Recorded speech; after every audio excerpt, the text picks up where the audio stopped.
Exercise 3 of selected set number 4 is by far the shortest exercise of the set. And we have a consumer with an expected utility function of the form -1 over W. The consumer is offered a gamble which gives him a wealth of 20 with probability P and a wealth of 10 with probability 1 minus P. And we need to compute as a function of the probability P the wealth that he would need now to be just indifferent between keeping his current wealth and accepting this gamble. So now we need to solve for W as a function of P. And the key thing, of course, is that the word indifferent here. So it means we need to equate a couple of things.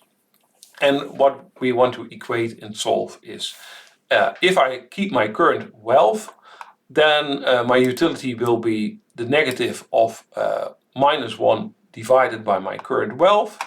And if I accept the gamble, then with probability P, I will end up with a wealth of 20. So I get P times -1 divided by 20. And with probability 1 minus P, I will end up with 10. So I multiply 1 minus P with -1 divided by 10. And all the minus signs, they cancel out. So initially we would have minus P over 20 minus 1 minus P divided by 10. And our initial wealth, our utility of our initial wealth is -1 divided by W.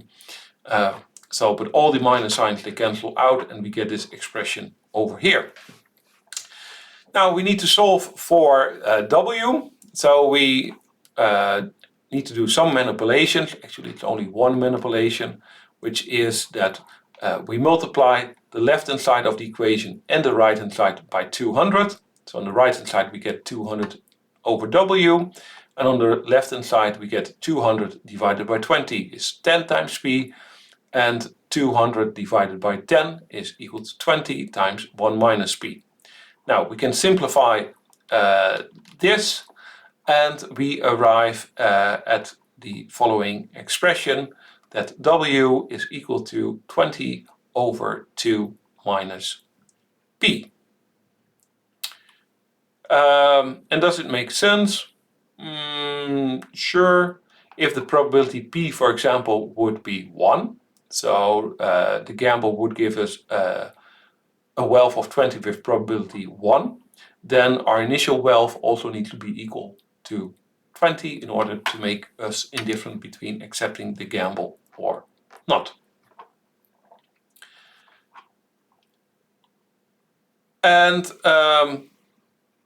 this completes exercise number 3.